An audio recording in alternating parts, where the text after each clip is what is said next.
La Russie a-t-elle demandé l'aide de la Chine dans sa guerre en Ukraine? Oui, selon le New York Times, qui se fait l'écho des déclarations de plusieurs responsables américains. Confronté à une forte résistance en Ukraine, Moscou aurait ainsi réclamé un soutien militaire, mais aussi économique à Pékin. Le Kremlin nie fermement, la Chine dément aussi et parle de désinformation. Les États-Unis ont récemment diffusé une série de fausses nouvelles visant la Chine sur la question de l'Ukraine avec des intentions malveillantes.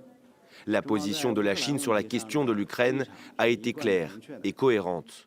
Claire et cohérente, pas si sûre. Pour de nombreux spécialistes, la Chine tente de trouver un équilibre entre son soutien affiché à son allié et sa volonté de ne pas se retrouver en opposition frontale avec les pays occidentaux.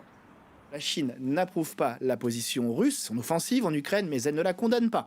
Elle s'est abstenue, par exemple, à plusieurs reprises à l'ONU lors de résolutions qui condamnaient justement l'agression russe. Et la plupart du temps, les médias chinois reprennent les éléments de langage de la Russie. Il n'y a pas de guerre, il s'agit d'un conflit, d'une opération spéciale, de tensions.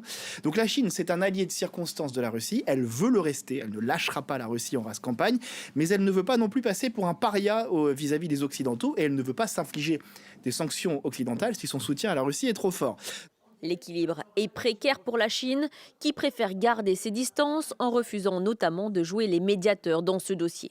De son côté, si Washington hausse le ton, le président américain Joe Biden n'entend pas pour le moment imposer de sanctions à Pékin.